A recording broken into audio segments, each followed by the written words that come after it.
galatooma jechuu isinirra hin barbaannu yookiin harka kafaltillee isinirra hin barbaannu.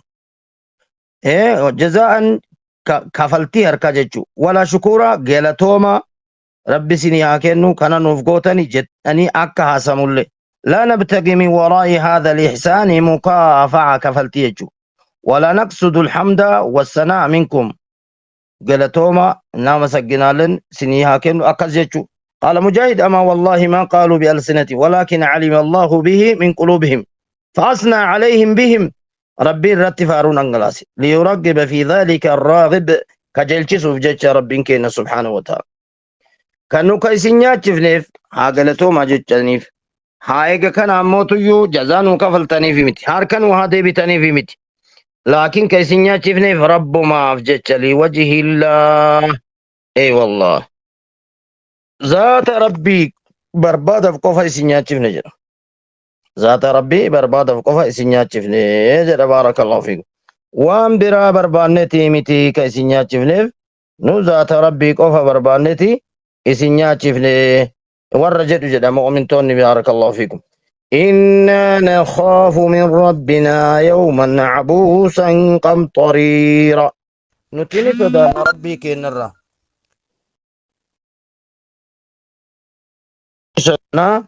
من ربنا ربي كنرا هن صدانا يوما قيا عبوسا ذو عبس قيا إيكا كان فولا قراميسي كيستي أرقم جي قيا فولينا ما كون ققبة جيتشو فولينا ما كون ولتي تشابو جيتشو.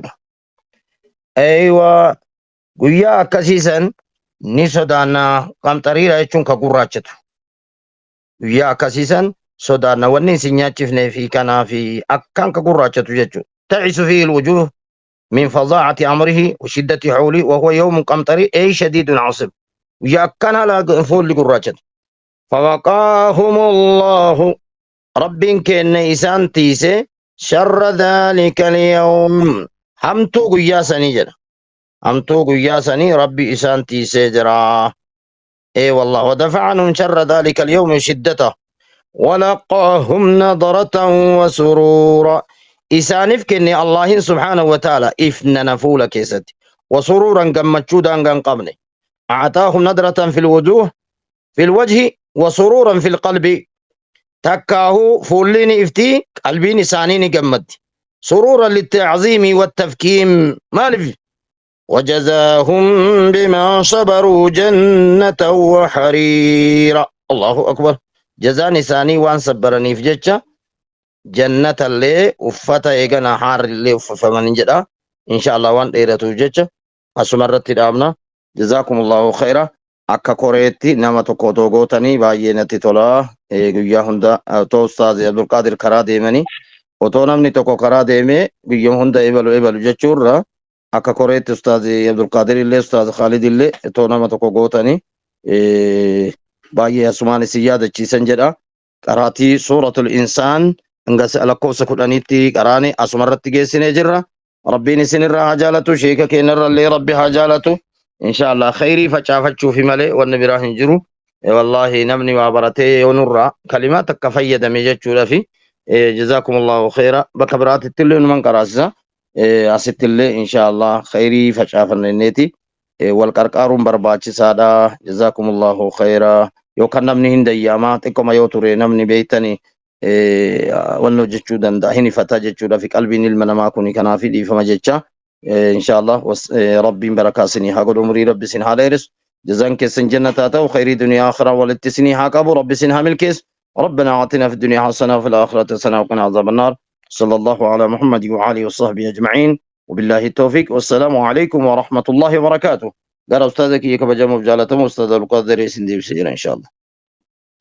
وعليكم السلام ورحمة الله وبركاته. أستاذك يا أستاذ أبو داود بارك الله فيكم وجزاكم الله خيرا. رب سنراها جالتو سنرالها جالتو جزي سنبكش بكان يوم هاي كنا رأي كمودي هاتا ومالمو وري تفسير أردوتن وري مادي تفسير أردو فاجرتن ساتي تفسير قرام قباباتني أبا مادي كيساتو قرهون مرتزارا أكاسيتي بيكا warra maaddii keessaa qaraaba gisee baay'ee namni mashguula tahuutu malaa karaan deemaa yookaan bakka shabakaa hin jiru yookaan namanna bira jira waan ta'eedhaaf warri maaddii namni lama sadii bakka walii buutanii utuu isaaniin dubbachiisin gisee tartiibni tafsiraa gahe qarahuu fi qabdu baarakallahu fiikum akkasittu baddaan Huzeefaadhaan hin qara jedhee ture innis xiqqoo mashguula ta'e fakkaataa isaaf hin mijanne akkasii hawaasa keenya bismillaahi irrahmaani irrahiim alhamdulillaahi rabbil caalamiin الصلاة والسلام على المبعوث رحمة للعالمين وعلى آله وأصحابه وأتباعه ومن تبعهم وتابعيهم بإحسان إلى يوم الدين أما بعد السلام عليكم ورحمة الله وبركاته كبجمتوتا حواسا كينيا كنين استاذوتاتي فكسما كنين براتوتا كقبا جرتني كجل جرتني هندون تكيسنو بغربين نغانو بلچيساتي كنانغهي ولتنو نانسي سنين جچا gara darsii keenyaatti waggaa ceenuu darsiin keenya irshaadul anaam fuula 47 gaafii 85 irra geenye jirra. Fuula 47 gaafii 85 irra geenye jirra jechuudha. Har'a hin barannaa borimmoo gaafiif deebiidhaan kan goolamnu ta'a. Haala qalbii keessan habdartuu yookaan hubattuu taateen nu faana turaa hin tuffatinaa jechuudha.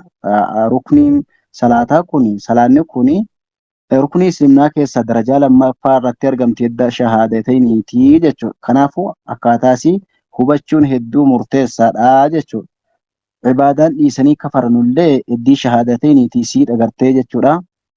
Kanaafuu bismillaahi irrahmaan irrahiim eegaltiin maqaa rabbii keenya addunyaatti waan uume hunda rahmata isaatiin qanansiisee akhiraatti mu'mintoota qofa jannatan badhaasuuti.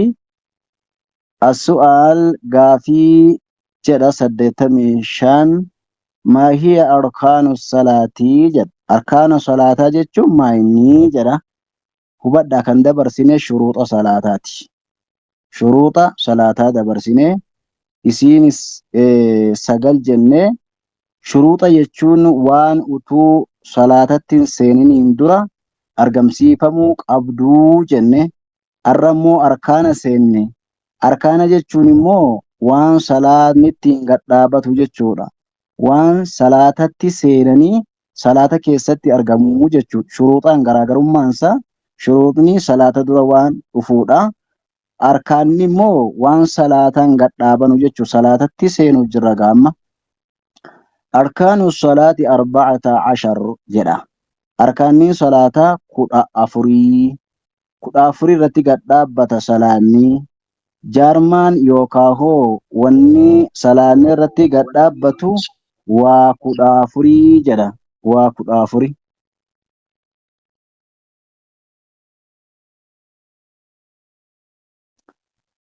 tokkoffaa irratti qalbeeffadha sirriitti tokkoffaa irratti alqiyaamuu dhaabbachuudha dhaabbatanii salaatuudha ma'al qudrati dandeettii wajjiniin dandeettii yoo qabaatan dhaabbatanii salaatuun rukunii salaataatii jechuudha yoo dandeettiin jiraate dhaabbatanii salaatan yoo dandeettiin hin jirre hoo tahanii illee ni salaatan ciisanii illee ni salaatan hakeekkiin illee ni salaatan li'anna salaata laysa lahu cuduru salaanni cudurii hin qabu waan ta'eedhaaf hangamitti hattaa ya'tiyakal yaqiin hanga duutisitti dhuftutti salaanni cudurii tokko hin qabu cibaadaaleen garaagaraa cudurii qaban cibaadaaleen akka soomanaa dhukkubsatanii guyyaa biraa soomanuu imala deemanii guyyaa biraa soomanuu zakaa baasuudhaaf qabeenyaa qabaachuu hajjii dhaquudhaaf qabeenyaa barbaachisa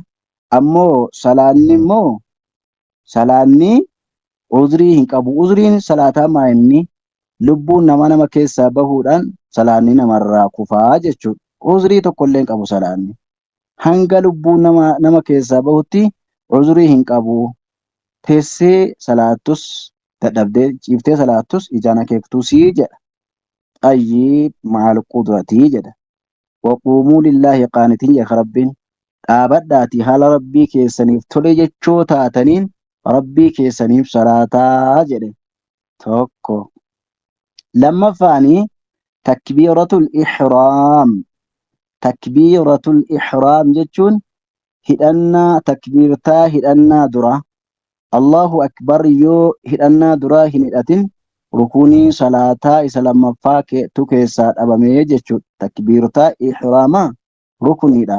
Takbiirtaa biraa utuu hafuu jechuudha. Takbiirtaa inni dura hidhatan kuni rukuniidha. Waan salaanni irratti gadi dhaabbatu jedhe.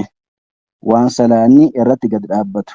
Maaliif jennaan ergamaan Rabbii sallallahu alaihi wasallam tahriimuhaa at-takbiir wa tahliiluhaa at-tasliim jedhe.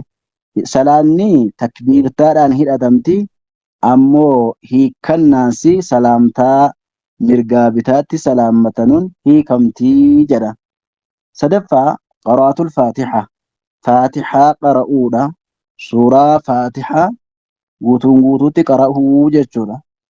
Suuraan faatihaas rukuniidha.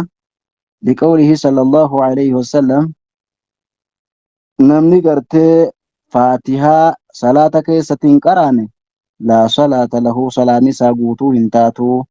Salaata faatihaa qara'uun gartanii salaata keessatti faatihaa qara'uun rukuniidha. Waan ittiin salaanni namaa gad dhaabbatu jechuudha. Kaan rukunii hin tahuu jechuudha. Maaliif li'annahu haadha quraanaati waan taateedhaaf. Faatihaa qara'uun rukunii isa sadaffaadha. Rukunii salaataa 10 keessa. Afraffaa arrukuucu rukuucii godhuudha. Jilba qabachuu jechuu. Eddii qarahanii xumuranii kaanii jilba qabachuu jechuu.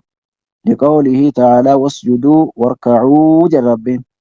Rukuuca godhaa sujuudaa jedhe suuraa hajjii keessatti ragaachii fidee as galfate jechuu. Rukuuca gochuun illee rukunii salaataa keessa isa arfaffaa irratti argamaa jechuu. Tayyib shanaffaa al-i'tidaalu qaxxireen dhaabbatuudha. Bacda rukuuci eddii rukuuca irraa ol jedhanii dhaabii sirriitti dhaabatu. Akka rukuuca irraa ol ka'aniin sujuuda hin dhaqanuu jechuudha. Akka rukuuca irraa ol ka'aniin yoo sujuuda dhaqan arkaana salaataa irraa hir'isanii jechuudha. I'tidaala jechuun qaxxireen dhaabbatu.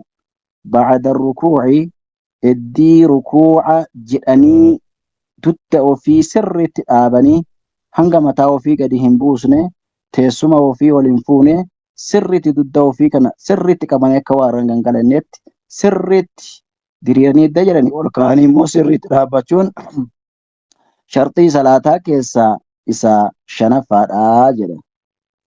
Shanaffaadha. Akkuma ol jedhaniin fiiganii sujuuda hin bu'anii jechuusaati. Tayyib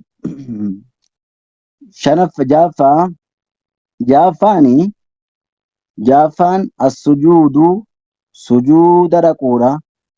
Eddii